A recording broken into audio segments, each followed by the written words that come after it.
Assalamualaikum warahmatullahi wabarakatuh. Berjumpa lagi bersama channel saya ini. Berikut ini adalah beberapa soal ya yang sering muncul pada seleksi P3K tahap 2. Ini lengkap dengan pembahasannya, ini part yang ke-26. Ya, langsung saja. Soal pertama. Dalam mengelola logistik kantor, sarana dan prasarana dikategorikan berdasarkan penggunaannya. Manakah dari jenis berikut yang termasuk prasarana? A. Mesin fotokopi portabel. B. Komputer untuk mengelola data. C. Gedung kantor utama. D. Meja rapat lipat. E. Papan tulis interaktif. Jawaban yang paling tepat adalah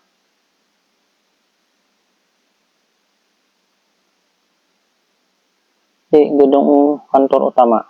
Pembahasannya yaitu prasarana adalah fasilitas fisik permanen seperti gedung, jalanan, saluran air, dan lain-lain. Gedung kantor utama termasuk infrastruktur tetap, sehingga termasuk dalam prasarana.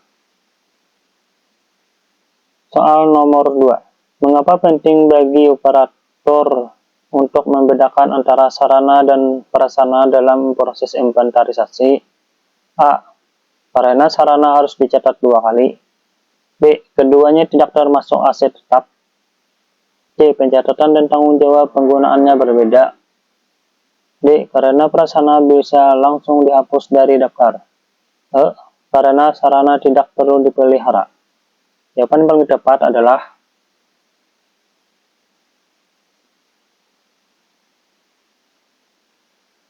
C. Pencatatan dan tanggung jawab penggunaannya berbeda. Pembahasannya yaitu perbedaan penting agar operator dapat mencatat, mengelola, dan mengalokasikan tanggung jawab dengan tepat sesuai fungsi dan karakteristik barang. Soal nomor 3. Dalam distribusi sarana baru berupa kursi dan meja kerja ke unit pelayanan, operator mencatatnya sebagai satu entry perabotan kantor. Apa yang harus dilakukan agar pencatatan sesuai dengan prinsip transparansi? A. Mengelompokkan seluruh barang sebagai satu item dan mendistribusikannya. B. Menginput rincian jenis barang secara terpisah. C. Menunggu unit pengguna mengklasifikasikan barang. D. Menyerahkan kepada kepala unit untuk pencatatan internal. A. Menggunakan deskripsi umum agar pencatatan lebih cepat. Jawaban paling tepat adalah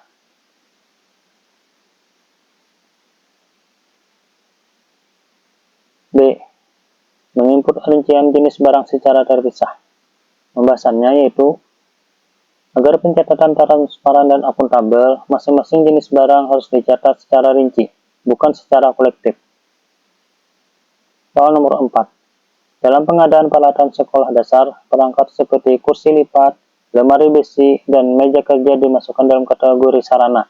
Apa alasan utama pengelompokan ini? A. Karena seluruhnya digunakan dalam ruangan. B. Karena barang-barang tersebut bisa dibongkar pasang. C. Karena merupakan alat penunjang operasional. D. Karena tidak memerlukan perawatan berkala. E. Karena dibeli dalam satu paket pengadaan. Jawaban yang paling tepat adalah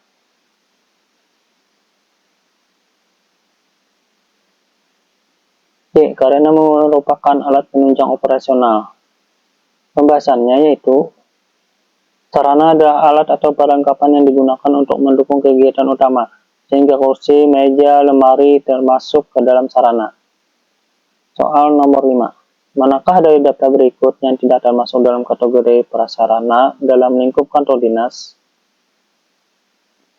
A. Saluran air permanen. B. Bangunan aula. C. Tangga darurat beton. D. Laptop dinas. E. Lapangan upacara. Jawaban yang paling tepat adalah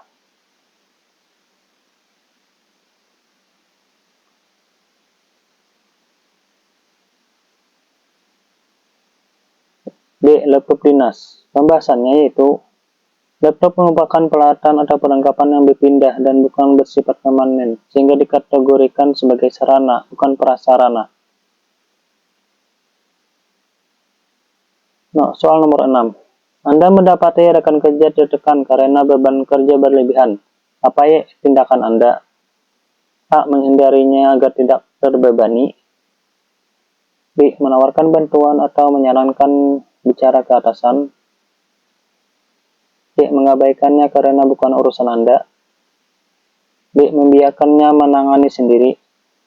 E. Menggunakannya sebagai bahan lelucon. Jawaban yang paling tepat adalah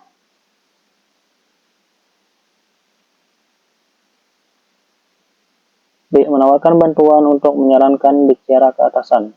Pembahasannya yaitu kepedulian terhadap kesejahteraan akan mencerminkan solidaritas dan empati sosial.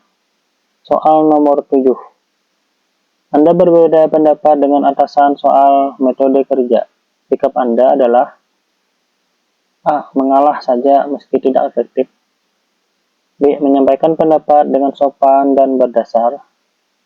C. Menantang di depan umum. D. Mengeluh ke rekan kerja. E. Menolak mengerjakan tugas. Jawaban yang paling tepat adalah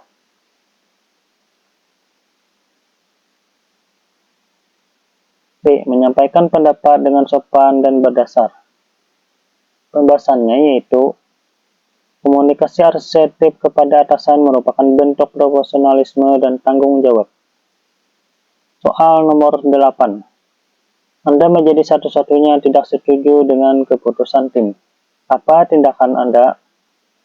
A. Diam agar tidak menjadi berbeda. B. Menyampaikan alasan ketidaksetujuan secara terbuka. C. Memaksakan pendapat sendiri. D. Meninggalkan tim. E. Mengkritik tim di luar forum. Jawaban yang paling tepat adalah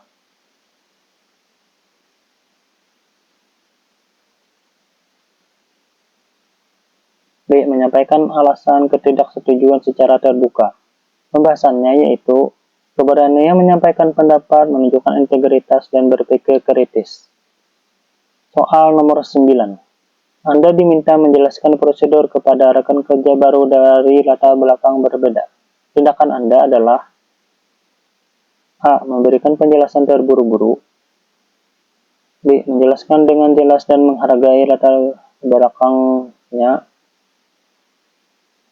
C. Menolak karena malas mengulang. D. Menyarankan belajar sendiri.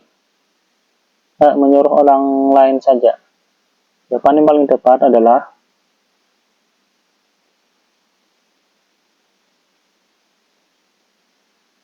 B. Menjelaskan dengan jelas dan menghargai latar belakangnya.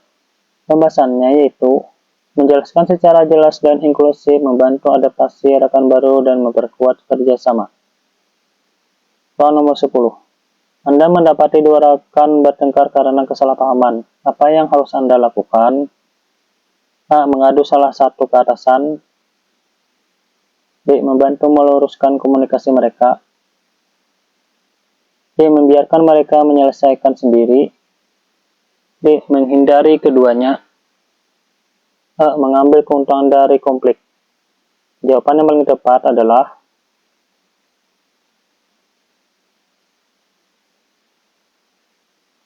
B. Membantu meluruskan komunikasi mereka. Pembahasannya yaitu menjadi penengah, menunjukkan kepedulian pada harmoni tim dan kemampuan mediasi. Nah, itu tadi beberapa soal P3K yang sering muncul di seleksi P3K sebelumnya ya. Saya doakan semoga kalian lulus dan sukses dalam seleksi P3K tahun ini. Untuk soal-soal lainnya dapat dilihat di channel saya ini ya. Terima kasih, semoga bermanfaat dan juga semoga kalian sukses. Wassalamualaikum warahmatullahi wabarakatuh.